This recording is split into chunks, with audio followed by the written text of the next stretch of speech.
ఓం శ్రీ సాయిరామ్. సాయి గురుకులం కార్యక్రమానికి స్వాగతం. కాలచక్రం తిరుగుతున్న కొద్దీ మన ఆయువు కూడా తగ్గిపోతూ ఉంటుంది. కాలచక్రం ఎంత వేగంగా తిరుగుతుందో సద్గురు చరణాల పట్ల మనము అంత అనన్యమైనటువంటి భక్తిని పెంచుకోవాలి.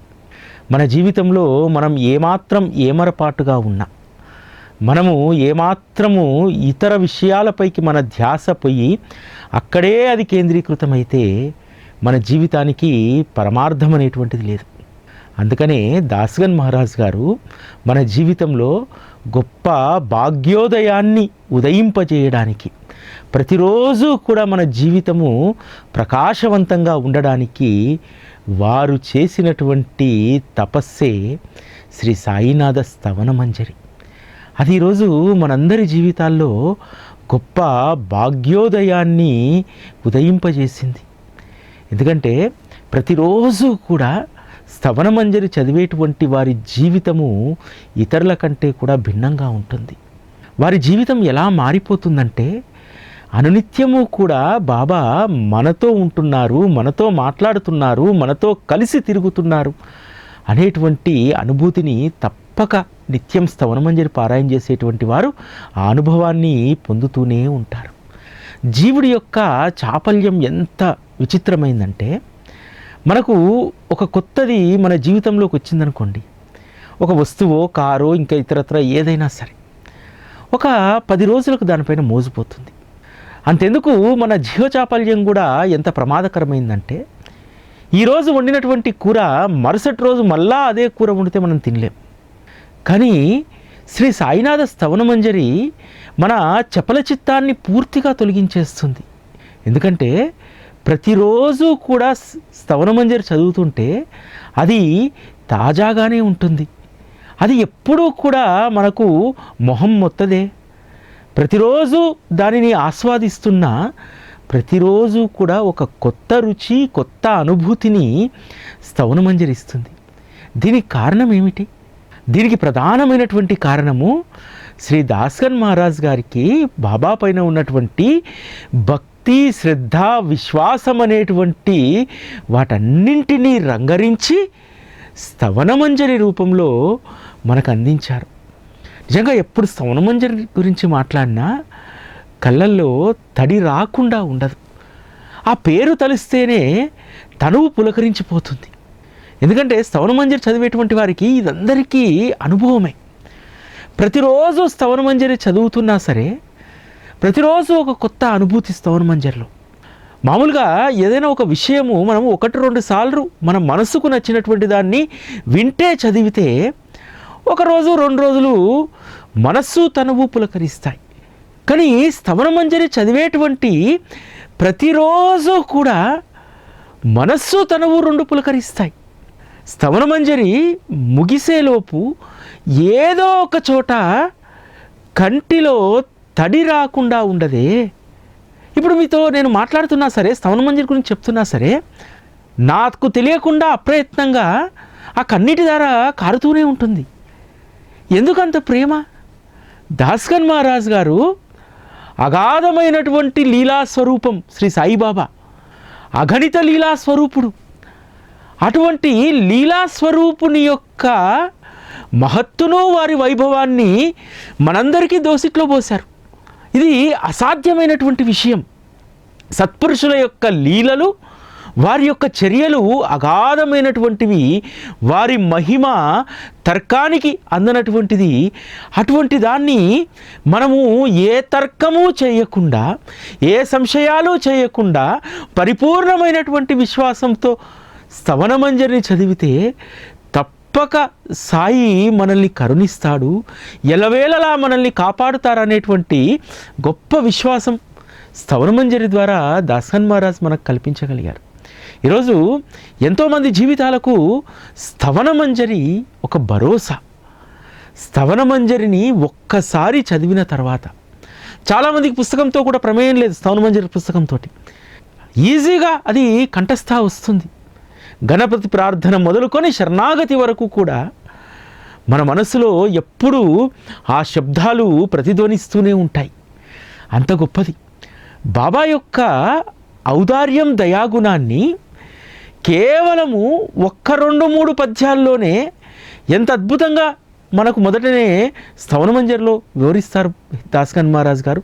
అది ఎంత అద్భుతంగా ఉంటుందంటే, ఓ సాయినాథ మీకు జయము జయము దిగ్విజయము, పతిత పావన పరమదయామయ మీ పాద పద్మాలపై నా శిరస్సు నుంచాను, ఆశ్రిత మందార అభయప్రదాత నన్ను సకల భయాల నుండి రక్షించండి.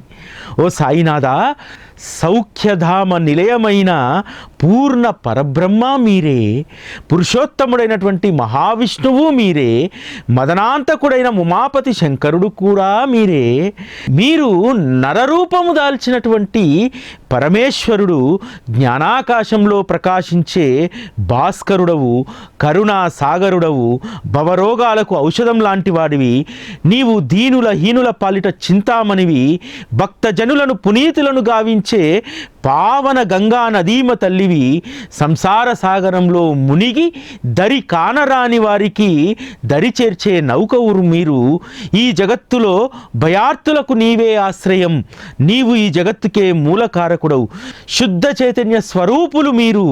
ఓ కరుణాసాగరా ఈ ప్రపంచమంతా కూడా నీలీలా విలాసమే కదా, ఈ ప్రపంచమంతా కూడా బాబా లీలా విలాసమైనప్పుడు మనము దానికి అతీతులం కాదు కదా. మన జీవితంలో జరిగేటువంటిది కూడా బాబా యొక్క లీలా విలాసమే కదా. ఇంత అద్భుతంగా స్తవనమంజరి ఉంటుంది. మొదటి 2 పద్యాల్లోనే ప్రార్థనలోనే ఎంత అద్భుతంగా బాబా యొక్క దయాగుణాన్ని దాస్గన్ మహారాజ్ గారు ఆవిష్కరించారు. దేవతాస్థుతిలోని ఈ యొక్క ప్రార్థనను మనస్సుకు పట్టించుకుంటే భవభయ రోగాలన్నీ కూడా తొలగిపోతాయి. దాస్గన్ మహారాజ్ గారు ఏ చరిత్ర రాసినా, ఏ కీర్తన చేసినా వారిలో తన్మయత్వము నాట్యమాడేదట. వారు కీర్తన చేస్తున్నప్పుడు ఏ సత్పురుషుడి యొక్క చరిత్ర రాస్తున్నా సరే వారు అంతర్ముఖులయ్యేటువంటి వారు. అంతర్ముఖులైనటువంటి వారికి భగవంతుడి యొక్క దర్శనం లభిస్తుంది, భగవంతుడి యొక్క తత్వం అర్థమవుతుంది, భగవంతుడు చెప్పేటువంటి మాటలు వారికి వినిపిస్తాయి. ఇది అంతర్ముఖంలో ఉన్నటువంటి గొప్ప వరం. దాస్గన్ మహారాజు ఎప్పుడూ కూడా పొడి పొడి పదాలతోటి ఏదీ రాయరు. అదేవిధంగా పెదవులతోటి వారు కీర్తన చేయరు, మనస్సుతో చేస్తారు. కీర్తన చేసేటప్పుడు కూడా దాస్గన్ మహారాజ్ గారు అంతర్ముఖుడు కావడం వల్ల ఆయా మహాత్ముల యొక్క చరిత్రను అంత అద్భుతంగా చెప్పగలిగేవారు. ఈరోజు మనందరము నిత్యపారాయణ చేసేటువంటి స్తవనమంజరిని దాస్గన్ మహారాజ్ గారు అంతర్ముఖుడై దీన్ని రాశారు. లేకపోతే బాబా యొక్క తత్వాన్ని ఇంత మధురంగా ఆవిష్కరించడం ఎవ్వరి వల్ల కూడా సాధ్యం కాదు. దాస్గన్ మహారాజ్ గారు అంతకు పూర్వమే భక్తలీలామృతము సంతలీలామృతంలో 3 అధ్యాయాలు బాబా యొక్క లీలల గురించి రాశారు. వాటికంటే కూడా అత్యంత శక్తివంతమైనటువంటిది బాబా పైన వారు రాసినటువంటి రచనలో అత్యంత శక్తివంతమైనటువంటిది స్తవనమంజరి. దాస్గన్ మహారాజ్కు ఒక అలవాటు ఉండేది. ఏంటంటే వారు ఏ రచన చేసినా, ఏ కీర్తన చేసినా ఒక హారతి పాట మాత్రం వారు ముందుగా పాడేటువంటి వారట. షిరిడి మాఝే పండరిపూరా సాయి బాబా రామవారా, బాబా రామవారా సాయి బాబా రామవారా. ఈ పాట దాస్గన్ మహారాజ్ గారి యొక్క జీవితంలో కొన్ని సంవత్సరాల పాటు 30-40 సంవత్సరాలకు పైగా ఏ కీర్తన చేసినా ఈ పాట పాడినప్పుడు ఒక్కసారైనా సరే వారి కంటి నుండి నీరు రానటువంటి సందర్భం లేదట. అంత భావోద్వేగానికి దాస్గన్ మహారాజ్ గారు లోనయ్యేటువంటి వారట. ఏముంది ఆ పాటలో? షిరిడి మాఝే పండరిపూరా సాయి బాబా రమావర. ఆ పండరిపురంలో ఉన్నటువంటి పండరినాథుడే, ఆ రమావరుడే ఈ షిరిడీలో కొలువై ఉన్నాడు. దాస్గన్ మహారాజ్కు బాబా అన్న, పాండురంగడన్న ఎంత భావోద్వేగం అంటే, దాస్గన్ మహారాజు స్తవనమంజరిలో కూడా పండరీనాథుడి యొక్క భక్తుల ప్రస్తావన భక్తికి సంబంధించి పోల్చినప్పుడు ఏకనాథ్ మహారాజ్ తోటి పోల్చాడు, అదేవిధంగా జ్ఞానేశ్వర్ మహారాజు. అంతేకాదు ఆ రోజు పాండురంగడి యొక్క భక్తుడైనటువంటి చోకామేళా గురించి స్తవనమంజరిలో ప్రస్తావన చేస్తారు. భక్త చొకామేళా కోసము పండరీనాథుడే పశువుల కళేబరాలను మోసాడని చెప్పి రాస్తారు కదా దాస్గన్ మహారాజ్ గారు స్తవనమంజరిలో. చొకామేళా భక్తి ఎంత గొప్పదంటే భగవంతుని పట్ల ఒక భక్తుడికి ఎంత ఆతృత ఉండాలి, ఎంత ప్రేమ ఉండాలనేటువంటిది చొకామేళా యొక్క జీవితం మనకు తెలియజేస్తుంది. చొకామేళా ఒక అంటరాని వాడు కదా, అంటరాని కులంలో పుట్టినటువంటి చొకామేళాకు పాండురంగడి పట్ల అమితమైనటువంటి భక్తి ఉంటుంది.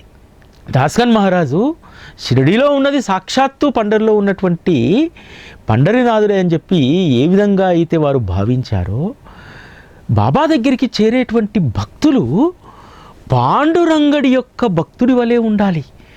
పాండురంగడి కోసము అహోరాత్రులు తపన చెందాలి. పాండురంగడు యొక్క ప్రేమను ఎట్లా అయితే ఆనాటి పండరి భక్తులు పొందారో మనము కూడా అలానే పొందాలనేటువంటిది దాస్గన్ మహారాజ్ గారి యొక్క సంకల్పం. ఎందుకంటే భక్త చొకామేళా ప్రస్తావన వచ్చింది కాబట్టి ఇక్కడ వారి జీవితం గురించి తెలుసుకుంటే ఎంత అద్భుతమైనటువంటి భక్తి, అనన్య శరణాగతి అనేటువంటిది మనకు తెలుస్తుంది. ఎందుకంటే స్తవనమంజరి ద్వారా మనం చేయాల్సినటువంటిది, మన ముందున్నటువంటి బాధ్యత అనన్యమైనటువంటి శరణాగతి. అనన్య శరణాగతి చేసినటువంటి వారికి భగవంతుడు ఎలా ప్రాప్తిస్తాడనేటువంటిది భక్త చొకామేళా కథ ద్వారా మనకు తెలుస్తుంది. పండరిపురంలో ఉండేటువంటి చొకామేళా ఒక అంటరాని కులానికి చెందినటువంటి వారు. పాండురంగడి యొక్క గుడి ద్వారంలోకి తనకు ప్రవేశం లేదనేటువంటి ఆంక్ష ఉంది. కానీ చొకామేళా మాత్రము తన హృదయ ద్వారాన్ని తెరిచి పాండురంగన్ని అక్కడ స్థాపించుకున్నాడు. దాంతో ఏం చేసేవాడంటే ప్రతిరోజు కూడా తను లోపలికి వెళ్ళకూడదు, రానిచ్చేటువంటి అవకాశం కూడా లేదు పాండురంగడి మందిరంలోకి. కానీ నియమం తప్పకుండా చొకామేళా ప్రతిరోజు పండరీనాథుడి యొక్క గుడి ముందుకు వెళ్ళి పండరీనాథుడిని కీర్తిస్తూ పాటలు పాడుకునేటువంటి వాడు. తను ఆ గుడిలోకి వెళ్ళినట్టు, ఆ పాండురంగని ముందు సాష్టాంగం చేసినట్టు, ఆ పాండురంగ స్వామి వారి యొక్క వరద హస్తాన్ని తీసి తన పైన ఉంచినట్టు ఈ విధంగా భావనతోటి పాటలు పాడుకుంటుండేటువంటి వాడు. అంతేకాదు అద్భుతమైనటువంటి నృత్యాన్ని చేసేటువంటి వారు. అక్కడికి ఉన్నటువంటి బ్రాహ్మణులు అనేటువంటి వారు, రే నువ్వు అంటరాని వాడివి, నువ్వు మోకాళ్ళ మీద తపస్సు చేసినా, నువ్వు మోకాళ్ళ మీద దేకినా నీకు ఆలయ ద్వారం లోపలికి ప్రవేశం లేదు కదా, ఎందుకు అనవసరమైనటువంటి ప్రయాస, గుడి ముందు వచ్చి రోజు కీర్తన చేస్తావు, నృత్యం చేస్తావు, దీనివల్ల నీకు ఏం ప్రయోజనము, పాండురంగడి యొక్క దర్శనం నీకు దుర్లభము అని అంటారు.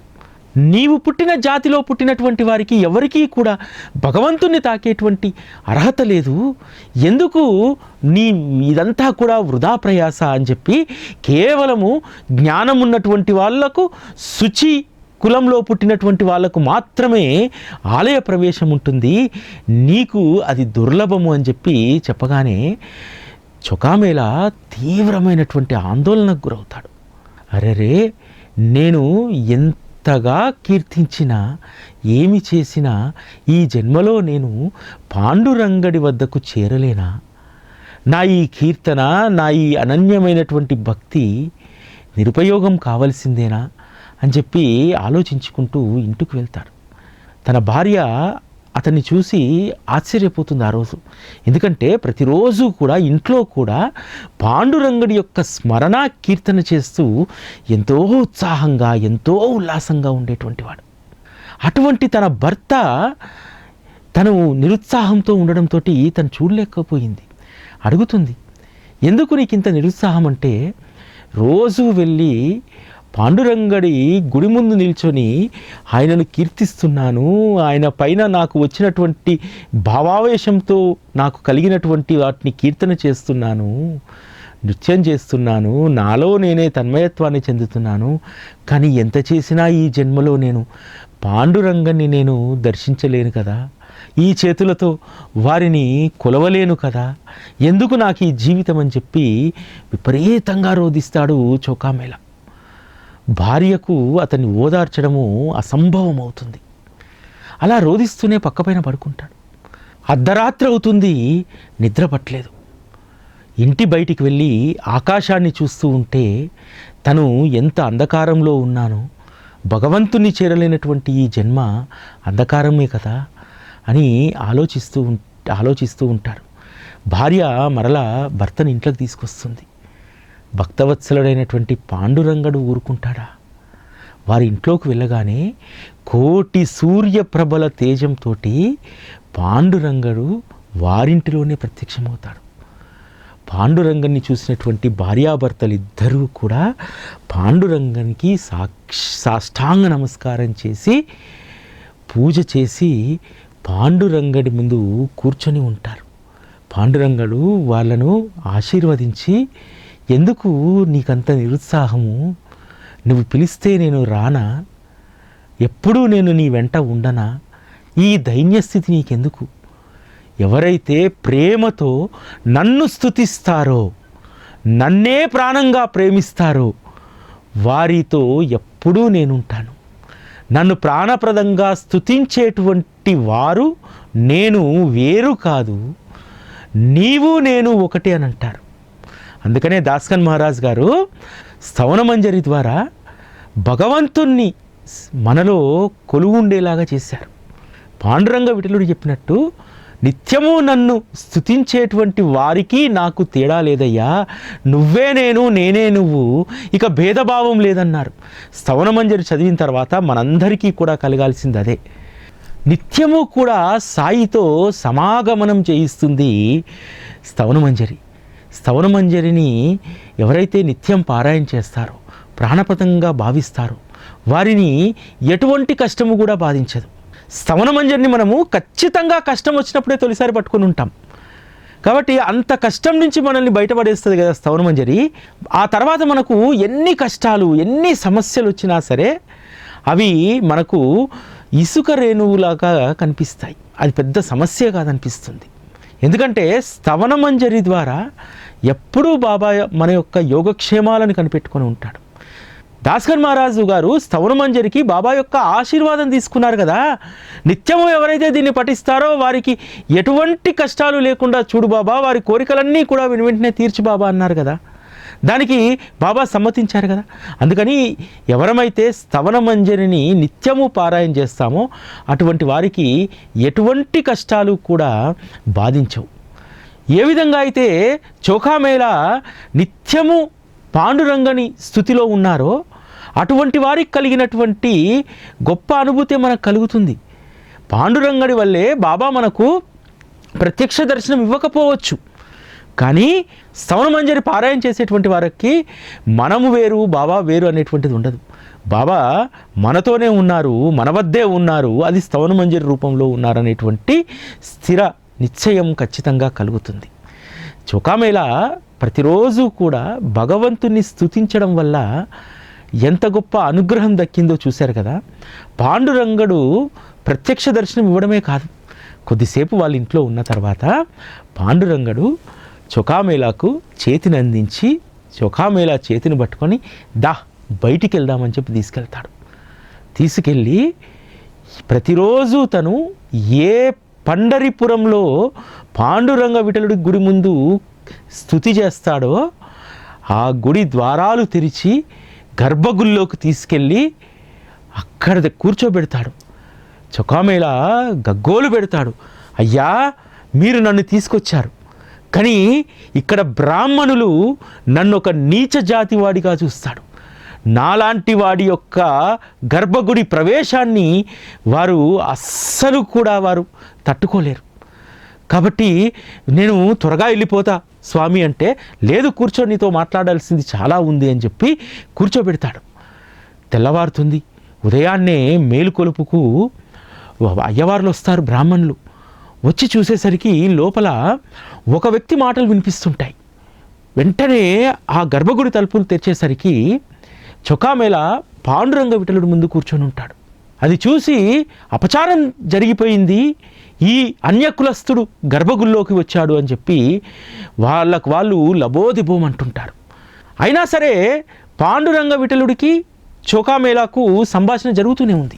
వీరికేమో ఒకరి మాటనే వినిపిస్తుంది, రెండవరి మాట పాండురంగడి యొక్క మాట వినిపించట్లేదు. ఆ పూజారులు వెంటనే చొక్కామేళను బయటికి లాగిపడేస్తారు. నువ్వు అన్యకులస్తుడివి, గర్భగుడిలోకి ఎలా ప్రవేశిస్తావు? నువ్వు ఈ ఊర్లో ఉంటేనే కదా ఈ గుళ్ళోకి రాగలుగుతావు. ఈరోజు మేమందరము నిన్ను వెలివేస్తున్నాము. చంద్రభాగా నదికి అవతల ఒడ్డున వెళ్ళి నువ్వు జీవించాలి, పండరీపురంలోకి రావడానికి వీల్లేదు అని చెప్పి చొక్కామేళకు హుకుం జారీ చేస్తారు. చొక్కామేళ భార్యతో పాటు వెళ్ళి చంద్రభాగా నదిన నివాసం ఉంటూ ఉంటారు. ఒకరోజు వారు భోజనం చేస్తున్నటువంటి సమయంలో పాండురంగ విఠలుడు వస్తాడు. వచ్చి నాకు కూడా భోజనం పెట్టవా అని అంటాడు. భార్యాభర్తలు ఇద్దరూ ఆశ్చర్యపోతారు. వెంటనే భార్య ఆసనం వేసి పాండురంగ విఠలుడికి భోజనం పెడుతుంది. ఆ పాండురంగ విఠలుణ్ణి చూసినటువంటి తన్మయత్వంలో పెరుగు వడ్డించపోతే అది పాండురంగ విఠలుడి యొక్క పీతాంబరం వస్త్రం పైన పడుతుంది, పంచపైన. వెంటనే చొక్కామేళ ఆగ్రహిస్తాడు.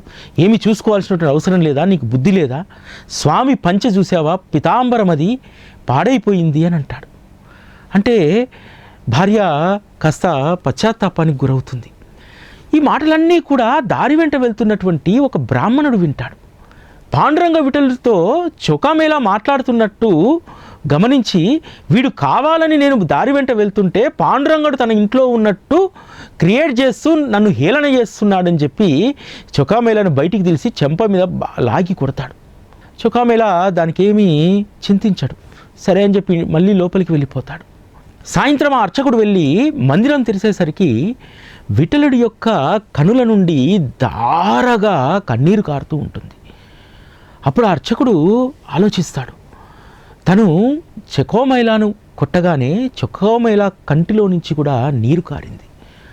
నేను అతనిని అన్యాయంగా కొట్టడం వల్లనే పాండురంగడి యొక్క కంటి నుండి నీరు కారుతుందని చెప్పి భావించి అర్చకులందరూ చొక్కామేళ దగ్గరికి వెళ్ళి అతన్ని ప్రాధేయపడితే మందిరానికి వస్తాడు. వచ్చి, స్వామి మీరు ఇలా కన్నీరు పెడితే మేము మిమ్మల్ని చూడలేము, కన్నీరు గార్చేటువంటి నా పాండురంగన్ని నేను చూడలేను అని చెప్పి ప్రార్థిస్తే అప్పుడు పాండురంగడి యొక్క కనుల నుండి కారేటువంటి ఆ కన్నీరు ఆగిపోతుంది. ఎవరైతే చొక్కామేళ మందిరంలోకి రావడానికి వీల్లేదన్నారో వారే చొక్కామేళను తీసుకెళ్ళి ఆ పండరీనాథుడి యొక్క కన్నీరును ఆపించగలిగారు. భక్తుడి కోసము భగవంతుడు ఎన్ని మెట్లైనా దిగొస్తాడనడానికి ఇదొక నిదర్శనం కదా. స్తవనమంజరిలో కూడా మనకు బాబా అదే రూపంలో కనిపిస్తారు. మనము ఎన్ని మలినాలను పూసుకున్నా సరే వారి చరణాలను పట్టుకున్న తర్వాత అవి ఖచ్చితంగా ప్రక్షాళన అవుతాయనేటువంటి విషయాన్ని స్తవనమంజరి మనకు తెలియజేస్తుంది. ఇంకొక అద్భుతమైనటువంటి విషయాన్ని ఇక్కడ రాస్తారు కదా దాస్కన్ మహారాజు. అయ్యా, మేము ఎప్పుడూ ప్రపంచంతో ముడిపడి ఉంటాము, ప్రపంచ వాసనలకు లోబడి మేము తరచూ పాపాలు చేస్తూ ఉంటాం. అలా చేసినప్పుడల్లా మీ పాదాల వద్దకు వచ్చి మీ చరణాల్లో మేము మునిగి తేలుతాం. దీనబాంధువా, మా యొక్క పాప ప్రక్షాళనను మీరే గావించాలి.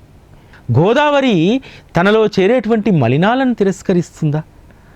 అవి తన గర్భంలో దాచుకొని మళ్ళీ పైకి స్వచ్ఛమైన నీటిని అందిస్తుంది కదా.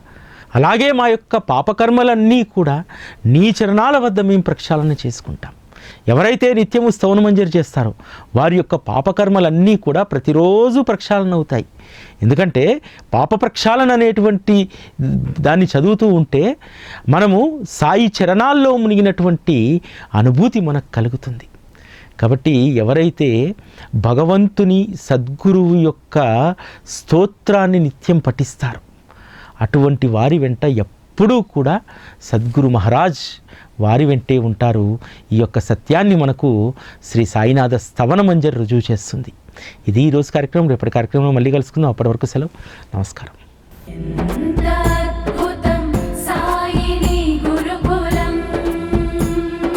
శిక్షణే తప్ప శిక్షలు లేని శరణాగతి సౌదం